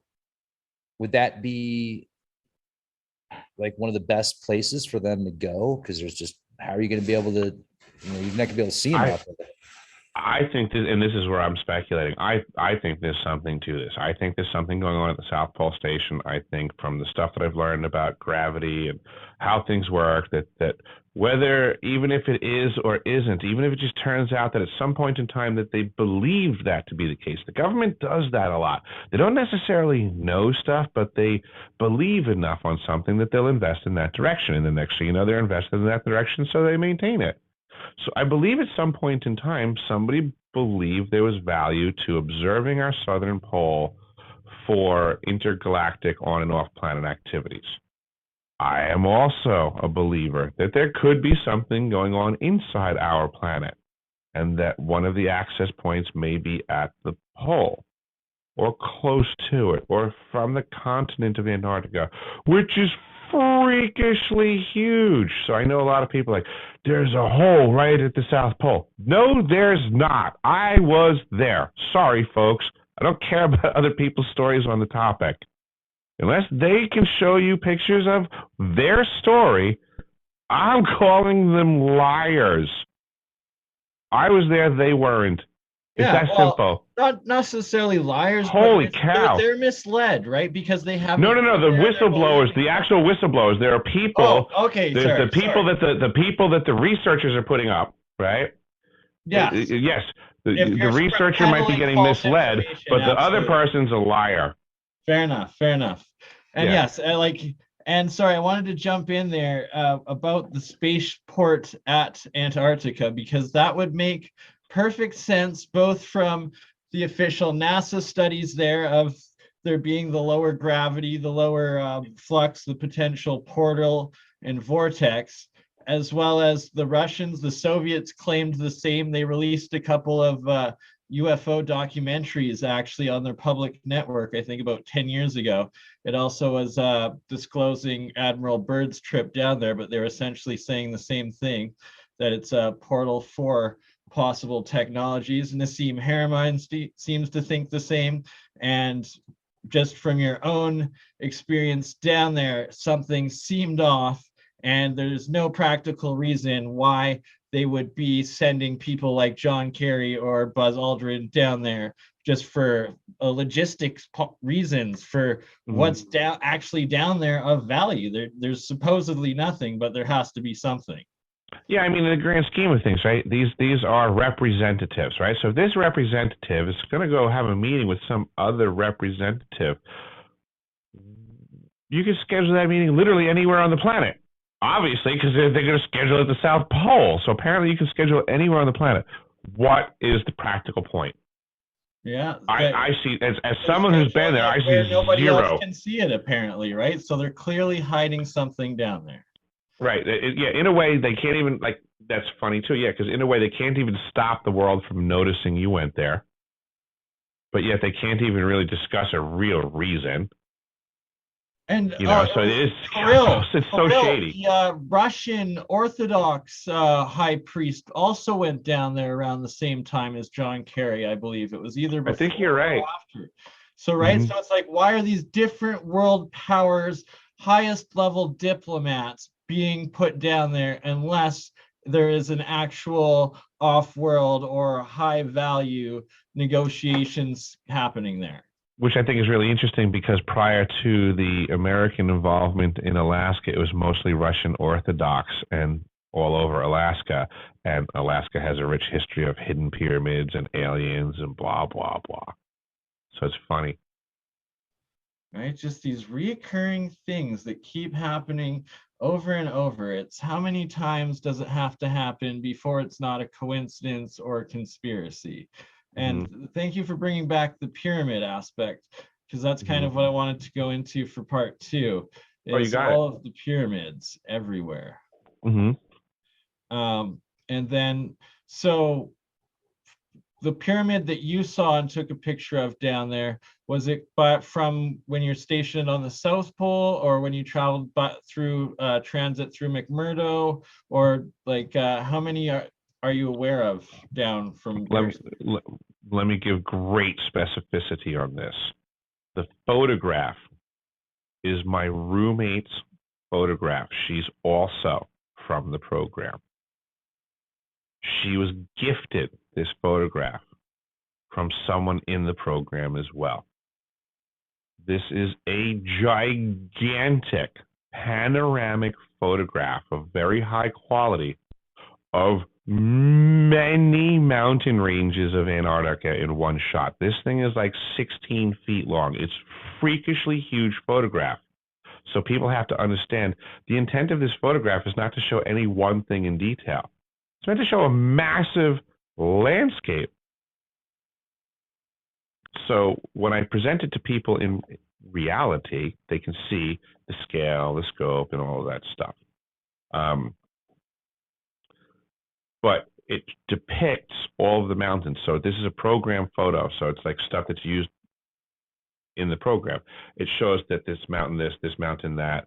And then in the midst of everything, it says pyramid. And you see the pyramid. It indicates the pyramid, just like it's indicating all of the other mountain ranges. And it's from the program. So this is what I'm trying to present to folks, is that there is facts, there is reality that can be had in these conversations. But just because it's not the information that people are being spoon-fed or supporting the spoon-feeding, it's, I guess, cognitive dissonance in some level. Everybody says, if this stuff was going on, if somebody would say something. I hear that a lot. I'm actually saying something and finding it really interesting. There's people saying things. It's just what people are willing to listen to, and that they refuse to hear the other side and prefer to keep to their own biases a lot of the time these days. But pictures speak louder than words. Right here we have, this is the Fairham Foundation. I'm on their website. We'll go into it more in depth in the second half, but just right here, there's the one famous picture he's got of one of the pyramids in Antarctica there. I think, so I'm not sure where the source of that one is from, but it's pretty good indication of such. It looks pretty triangular. And I've noticed several actually in the easternmost parts of the Alberta Rockies, where I live myself, some mountaintops that are starting to look pyramidal, but even more so in there's Drumheller, Alberta, world famous for the Royal Tyrrell Museum of Dinosaurs that have been dug out throughout the Badlands of the area. And my friend lives out in Drumheller. I'm out there a decent amount, and I started noticing that they have all of these mounds that look identical to pyramids in the center and throughout the Badlands of Drumheller. And now the next time I went out, I noticed that I started looking into them. Some of them actually have the flat tops. They all look like they're pretty much in the same alignment. So I'm going to be going out a third time this summer with the drone, as well as some surveying equipment, see if I can verify that if they're aligned to the cardinal points or not, or at the very least, if they're all in the exact same alignment to whatever alignment they end up being. But the second time I was out, what gives me the most hope of these actually, which pretty much confirmed to me that they are real pyramids, is that, and more like the second picture here now I have next to Japan Yanaguni in between the Bosnian pyramid, the USA one, these earthen mounds that are made out of the different levels of sands. And that I studied this in post-secondary. I took both archaeology, anthropology, geology, and geography. And that the earth mounds, or because they refuse to call them pyramids in the southern US, but they're pyramids, but what they're made out of is several repeating layers of types of sand and dirt and ash that are about a foot deep and in parallel, alternating in these layers. And that in geology, you learn that there's only really the KT boundary in the the substrate of natural rock or settlements, depending where you are, whether it's raised up or whether it's buried way down below. But the KT boundary of when the asteroid hit, wiped out the dinosaurs or whatever, and there's this about 3-inch layer of ash soot way down from this layer when the world burnt. And then apparently now there's also one they find in lots of areas in South America from during the Younger Dryas. It's only about 1 inch deep, and apparently asteroids hit, burnt some, melted the ice caps, as well as burnt lots of forests. And there's this second layer, only about 1 inch thick.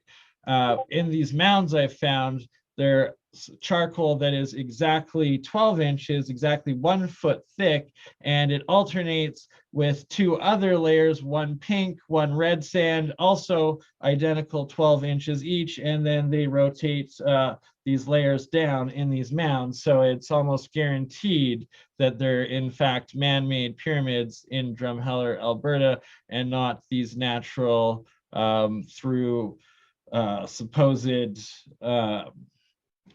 oh wow, can't even think of the word, erosion turned into specific pyramids eaten out by water and wind. And that it's these structured, built, repeating layers that prove that it's not natural formations, I guess is what I'm trying to say here. So part of me thinks of this stuff like in a way, like I almost think of like a like a master builder race or something like that, right? Or, you know, all this great knowledge that is, you know, it is built into these structures. So there's no denying it, right? There's information to be gleaned from this amazing engineering that's beyond us. But absolutely, I, in a way, wonder if it might not be something so simple as like gardening. You know, people have a garden, they make their garden pretty, and people have different skills, and your garden comes out nicer or lesser depending on your skill set. And of course, you know, we have like cool symbols and things that are endearing to us when we decorate things. So we all do that. Like, you know, like you have a decoration on your shirt right now. It's a pattern that you like, you know. So if you were to build a building, that we might find that pattern's in there. Does that mean that this is a temple now, just because there's some holy image there? Or were you just gardening and you decorated an area in your yard? So some of the research I'm into and the experiments, scientific experiments that we're coming up with to test it, is connecting things like these sacred geometric symbols that are actually also these a two-dimensional representation of these three-dimensional energy structures and forms of both the structures of nature, as well as how energy travels between dimensions and such and so forth, and shapes, that it seems that there is this lost ancient civilization. And I'm not one that looks at it whether it was extraterrestrial humanity, some other form of earth-based life that lived before. It's that there were these catastrophes that wiped things out. Most likely this Atlantis and Lemuria in ages of past, as Plato states, 12,000 years. Plato told the story 3,000 years ago from present day, and at his time saying it was 9,000 years before his time, so 12,000 years exactly. We now know that during the Younger Dryas, 12,000 to 11,800 years ago, the ice caps melt, ending that current ice age. And where before we thought they melted in a couple hundred years, we now know they melted in a matter of no more than 4 years. So the oceans rose by 400 feet in less than 2 to 4 years. Currently, human population, 85% lives along the coastline. I could not imagine what would happen now if something like that were to happen. But basically, it seems like there's now consistent evidence that there was this sort of mass catastrophe reset, whether written in like through Noah's floods, now in Turkey, Göbekli Tepe, that was covered up around that same time, all sorts of these new finds, but that there was some advanced global civilization beforehand. It got wiped out, and it's left these massive ruins like the Nazca's lines, the geoglyphs, and they used these pyramid structures. And was it just decorative and figurative, or did it actually have technological purpose in its geometry? And that my thesis and the research we're doing, and now the tests that we're going to be putting forth and trying to harness and study and prove or deny whether it was more or just decorative, is, for instance, starting with the pyramid and the shape of the pyramid. And Sam Ivanovic, I believe, he's from Bosnia-Herzegovina, does the Bosnian pyramids. Him and Dan Winter did a very good presentation about 2 weeks ago, showing the science of how the pyramids transfer energy, use energy, or harness energy. And then other Russian studies I've seen and have been tested are showing that for agricultural purposes, that the crops are grown more bountiful within the areas, do better. And then if you store the crop in it afterwards, it lasts longer. So all these sorts of things. Oh yeah, I think there's real tangible value to some of these structures, that there's practical things going on with them. I think what I'm trying to suggest is that the artistry on them may have less to do with the practical function. That it could just be simply like, hey, I built a time machine, but I get to paint it whatever color I want. So yes, it's a time machine, but if you paint it all cool, wacky colors, which could just be hieroglyphs, the hieroglyphs might not have anything to do with what the thing is. Yes. See, and also it's that this is whatever the grand technology is, it's that it was long lost, and since, and any of these more recent inhabitants that have gone back and rebuilt some of them, that they have no understanding of what the actual purposes were, or the technologies and stuff like that. Right. We have cars driving around on the roads, right? And they're covered with bumper stickers. Does that explain what the car is for? Right. Exactly. You know, so like we're all looking at these things. We're all looking at the bumper stickers on it, I think, and trying to figure out what it does. And we're knuckleheads. We have no context for the things in our past. Certainly not from what we were taught in school. Yeah, that is a very good point. The You know, context. So I'm glad you brought that up too. So before World War I, history, even in academia, was taught that Atlantis was our history, that it was a catastrophe, and that there was a society much greater and technologically advanced than the one of that time.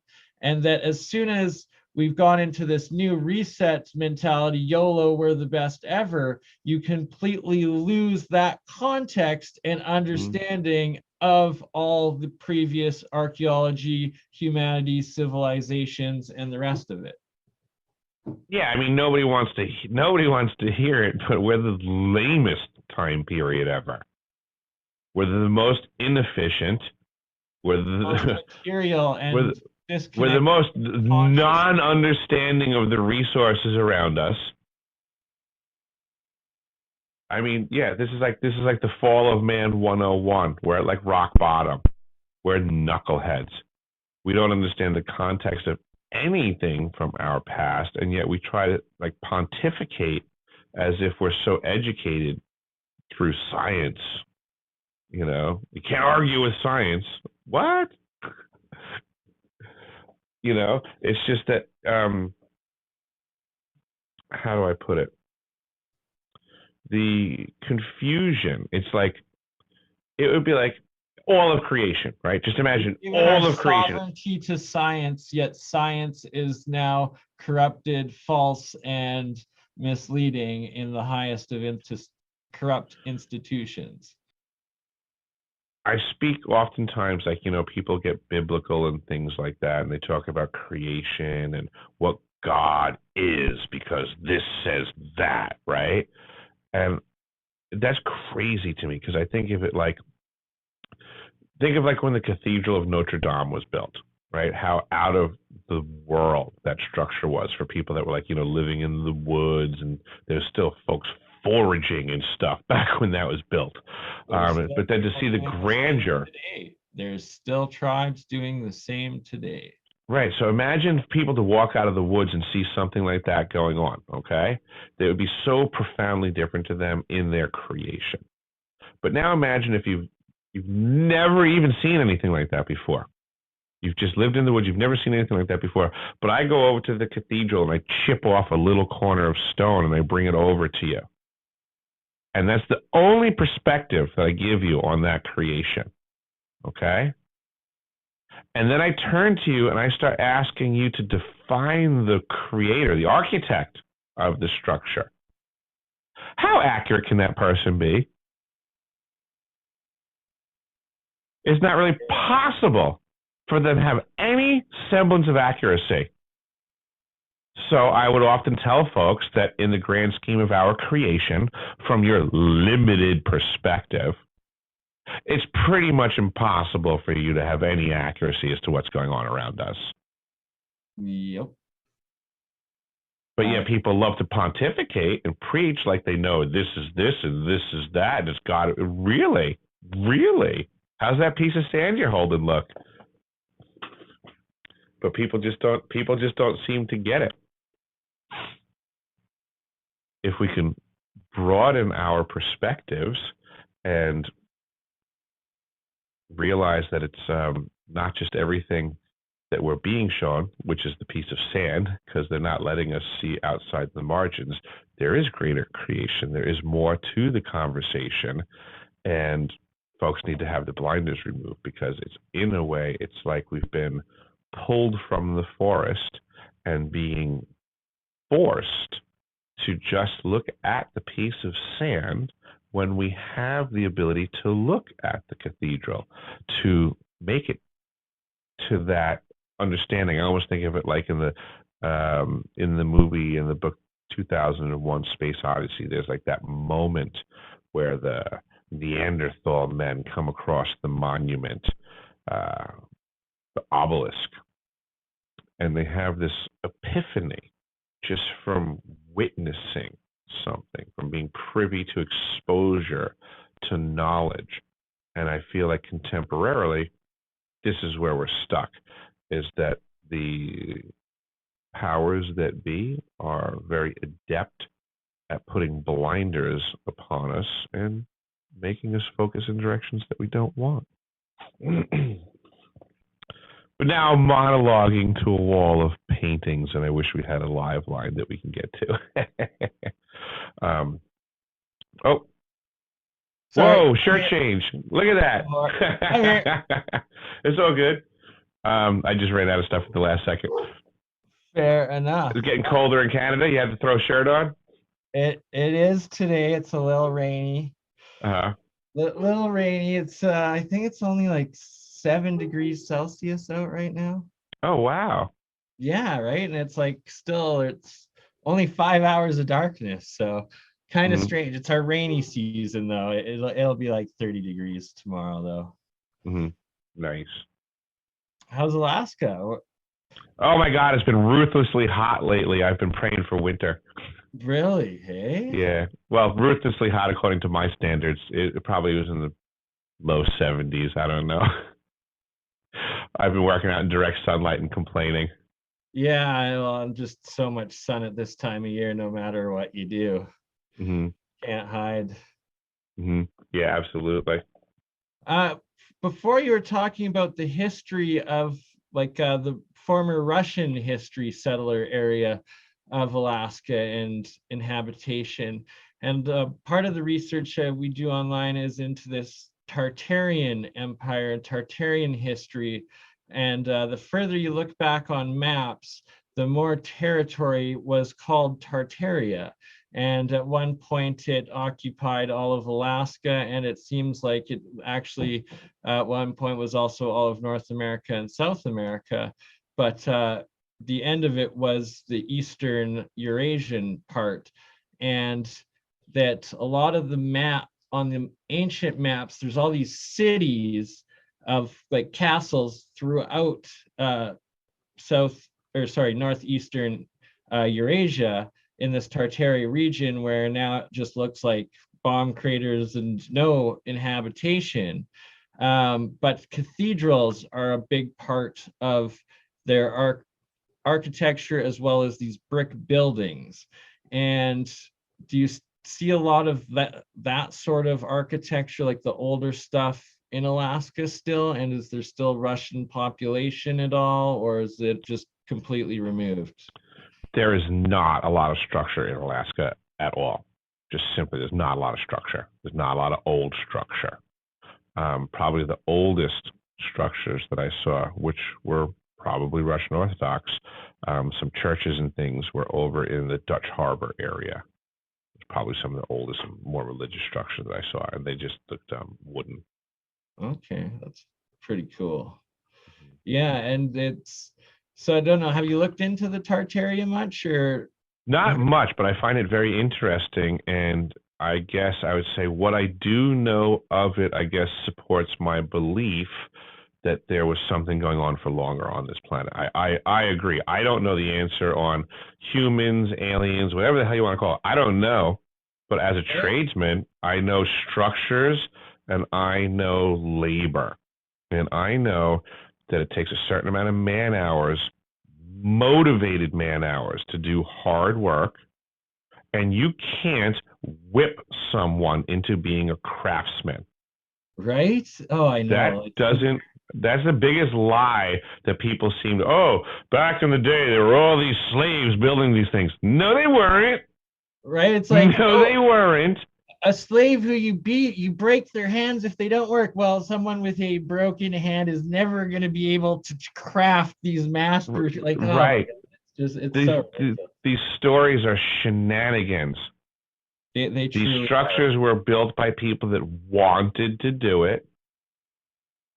And it's inherent in everything about the construction. It's obvious that there was caring involved in this and skill.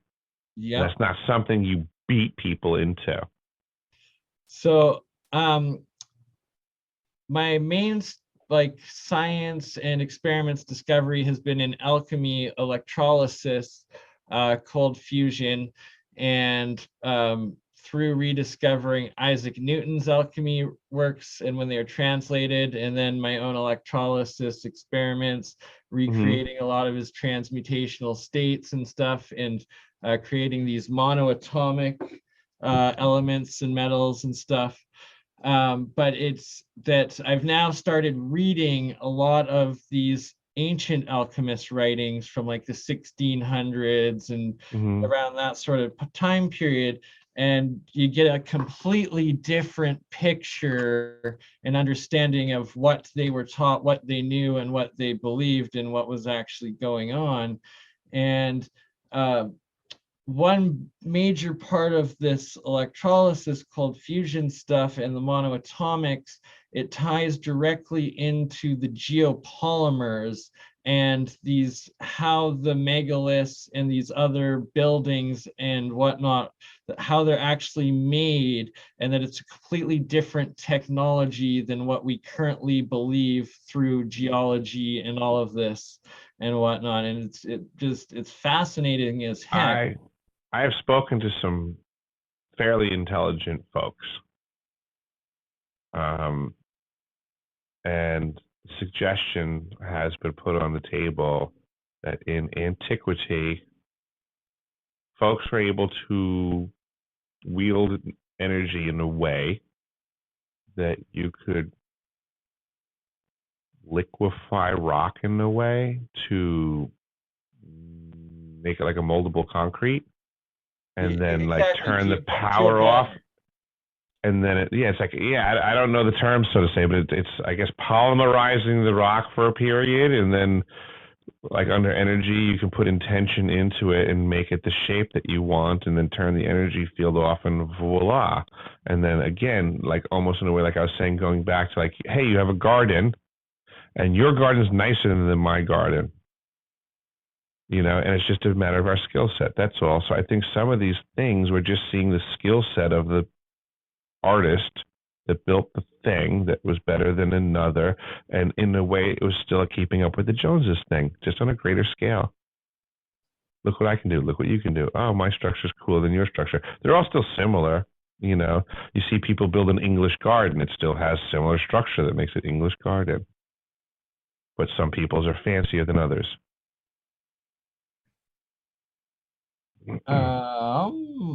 Just looking at Rex's question. I'm down for about another hour. I have to probably bail out. No worries. I'll be covering and playing a little bit of some other stuff pre-recorded. Oh, you got it. But yeah, no, like the geopolymer stuff, and like also I've been going back looking at even Da Vinci's designs, and because I'm coming from a bit of a background in physics, now electrical engineering stuff, focusing on with some partner channels, whatnot. And that then I see 3 different blueprints of these, what I've found now of videos of other people making on YouTube of these over gravity wheels. And so like perpetual motion machines, and they're the identical drawings to Da Vinci's. And then also I started looking at the cathedrals, and these cathedral layouts, they're built like these electric generators, these giant DC electric generators. And then the domes with the different metals, how they're made, it looks like they were actually harnessing electricity or some sort of energy out of the atmosphere and utilizing it, and were quite possibly electrified for. I think there's a lot to be said for other known phenomena. I don't even know how to put it. I don't want to say electricity or magnetism. There's other phenomena that's available. All different kinds. There's a multitude of other phenomena. Tesla taught us that you can take magnets and copper, which is just basically materials. You can take materials from this planet and you can arrange them in what ancients would call sacred geometrical patterns, and you can rotate them and you get a phenomena. Okay? Well, folks, that ain't the end of the world. Those aren't the only materials that you can assemble. That's not the only shape that you can put them in. And guess what? When you rotate them, you'll get a phenomenon. How many phenomena can we get? Well, let's start having discussions about those things. Let's start discussing the energy of things, like Tesla said. because we'll learn more than focusing on the material. But there's a lot to be said for, you know, that it's the energy. Everything's about the energy. That's the disclosure. That's what we're being hidden from. That's all the science that they say you can't argue this, can't argue, blah, blah, blah. Everything's about energy. It's about understanding energy. It's about understanding all the multitude of other phenomena that are out there that are being withheld from us. This is not a simple conversation. Everybody wants like a simple answer, like, oh, we've been lied to up until this day by which person and what lie? Like it's some singular thing? Like they have no idea that the multitude of lies, the depths of things. The matrix of it all. Yeah, we're so lied to and so off the mark from reality. It's people gonna be jumping off roof buildings. It's like it's gonna be a horror show. Nobody wants to hear it, but that's what true disclosure is gonna be, is when everyone flips out. That's what's going on. No one's flipping out yet. That's why we don't have disclosure. That's when we know disclosure occurred. We got that we got that COVID thing or something like that, man. I mean, if you're scared of COVID, wait till you see what happens when aliens land. Then you'll be real scared. Dude, I'm worried about donkey pox next. Holy cow. Yes. And now monkeypox and freaking whatever. Moneypox. Donkey Moneypox is probably what it is. Just get that money up, because people don't want to get pay for the thing anymore. So yeah. You don't want an mRNA modifier, bro, that might or might not work? Come on. What could possibly increase your chances of getting sick by times 10? No. I will tell you. Who could have ever seen that they're going to offer 27 booster shots? Hey, 27 boosters, you're in great shape, buddy. But the cool thing is 28 boosters free. Oh, buy 27, you get the 28 for free, man. That's with extra thimerosal. So I've talked to people that got COVID after they got boosted, and they got over it in a couple of weeks, and they're doing well. So I'm happy, because like we're talking family members and stuff, right? And then I know people that got it and didn't get the mRNA modifier, and they got over it. So it's more like it's like an intense flu kind of. You know, you got like body aches, freaking, you're really tired, and you just freaking boomer boost it up, man. I've been like taking extra boomer boost and gladiator barley, and maybe I should go take some more C60 too, man. But I don't believe that there's a single illness that I've ever seen discussed in the mainstream media that can't be pretty much addressed by proper nutrition. Well said, man. Well said. Nutrition's key, right? Like that's very important. Yet people seem to be step one to good health is proper nutrition, and I challenge any doctor to argue with me on that one. I know I'm just a plumber, but I'm gonna stand up and say that any doctor that disagrees with me isn't a very good doctor. Nutrition is step one to proper health. And get your quadruple boost. Yeah. Boost for health. Boosting it, right? Like I drink my monoatomic water or colloidal silver gold water. It seems to help me. It's, the structured waters other people do. It's about keeping your body healthy, in tune, and your immune. We're all individuals, and everybody should be so individually in tune with their own diet. They should be able to tell you this agrees with me and this doesn't. This makes me feel good. This makes me feel energized. But instead they go, oh, McDonald's has buy one, get 4 Big Macs for free. Dude, it's like $14 for a freaking combo meal of who knows what's in it. Right? I was like, I wish I had that deal. How long? Last time I ate there, I had a 3-day hangover. Literally, a food hangover for 3 days. I just didn't feel right. Yeah, but you know yourself well enough to know that when you eat that, you can feel the difference. Like that, absolutely. For 3 days. Mm-hmm. We had what were those guys back in the day? They spoke of terrain theory when it came to the body. I can't think of the guy's name now, but they were discussing this idea of maintaining your body, like the garden, that the harmony, that if you're doing everything correctly and you're eating well enough, once you've set everything up, if I remember correctly, the dude ingested, to prove his point, he ingested some crazy disease mixed in water, and he didn't get sick. Well, okay, we're gonna finish this up because I know Eric, it's I'll Yeah, tell I you, gotta man, go. you are super busy. BurnEye, you're super busy. I've been crazy busy. I'm about ready to actually, I think I'm gonna get some sleep here pretty soon. There you go. Yeah, dude, I'll It's tell you. essential, That right? You moved gotta stay yesterday, balanced. 10 hours, and then now I've still Damn. got a few more hours to move. Yeah. So hey, anybody out there at the trailer, maybe you could help me out Monday. If there wasn't Anyway, so 1,000K between us, just like we're actually, right on the Rockies together, but just a border at 1,000 Ks, I'd be right BurnEye, there. get out here. Eric, you guys help me move. There you go. Yeah, All Eric, right, get guys. down to Well, Calgary, and then I'll take you the rest of the way. Guys, thank I'll you. pay for your Thank you flights. very Come much. out and help me move. Thank you very much for having me. I really enjoyed the conversation. I look forward to doing it again.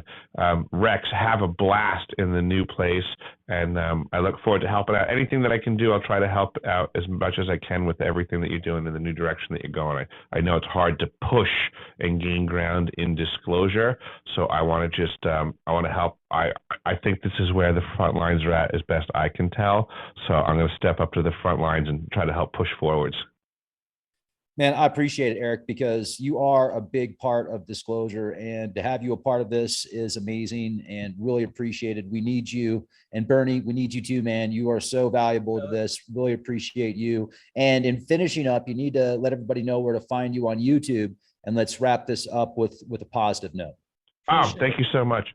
BurnEye, mine's Third Eye, ScienceGuy is my new third channel, and I'm so lucky that I labeled all of my podcasts Weekend at BurnEye's before my channels got deleted. So now they're still up on your channels, on Autodidactic, on AlienScientist, and the rest of them, that I have millions of views of videos still up on YouTube, despite them recently taking down my second channel in a row now without warning and without contacting me or anything like that. But my third one is BurnEye, mine's Third Eye, ScienceGuy, BurnEye. And in the playlist section, I've already attached and put up, there's, I think, 8 links to videos on LeakProject's YouTube that I've done so far with Rex, a good 20 on the AlienScientist, plus another 20 APEC of the Alternative Propulsion Engineering Conference. Also, I will be partaking in that tomorrow on the AlienScientist stream all day APEC conference. I will be back here next Friday as well for another weekend at BurnEye's, as it's always an awesome time. And I think you, me, and Campbell also have a booking on the Thursday, the 30th, possibly. Rex, I will talk to Kristen just to confirm, but I think that's the case too. Bitchin', dude. Absolutely. I'll make sure to subscribe to your new YouTube channel, and I'll ask everybody that's in here right now to subscribe to your new YouTube channel and also hit the bell for notifications. And Eric, your YouTube channel? My YouTube channel is Deciphering My Experience, and I'm just about to turn 3,000 subs there. So I'd really appreciate if people can go there and help me push past, because that's how these algorithms work. Basically, they only respect the numbers. So I don't really care about the numbers, but I need the numbers in order to get the truth out there. This is how the disclosure machine grows. So please sub over at Deciphering My Experience. And more importantly, because as everybody knows the sting of censorship, I have my own website, which is deciphering.tv. It is a young fledgling site, but they can't stop it. That's what they don't like, is I'm actually way ahead of the curve. I've got an archive section where I put the facts out there that people don't want me sharing. So it's up to you folks to go there, go to deciphering.tv, go to the archives, check out the documents, look at the videos of the folks that I'm speaking with about Rex and LeakProject and disclosure. This is where the truth is at, and they can't stop us if you share it. Sharing is caring. All right. Right? So Was funny. My new channel, last night I went to sleep. I had 19 subscribers. I woke up today to 13 subscribers. It's ridiculous. Every time I get past 2,000 on a channel, they instantly delete me, but you can't get rid of me. And next week we'll be back. There you go. Well, maybe you can throw some stuff. I could figure out a way to get you on deciphering.tv to back you up as well. Absolutely. The more the merrier. Eric. Absolutely. Yep. I'll email We'll you. chat. The many hands makes light work, gentlemen. Nice. Hello. Enjoy. All right, everybody. Thank you. All right, guys. Have a great night. You too. See Bye. you change.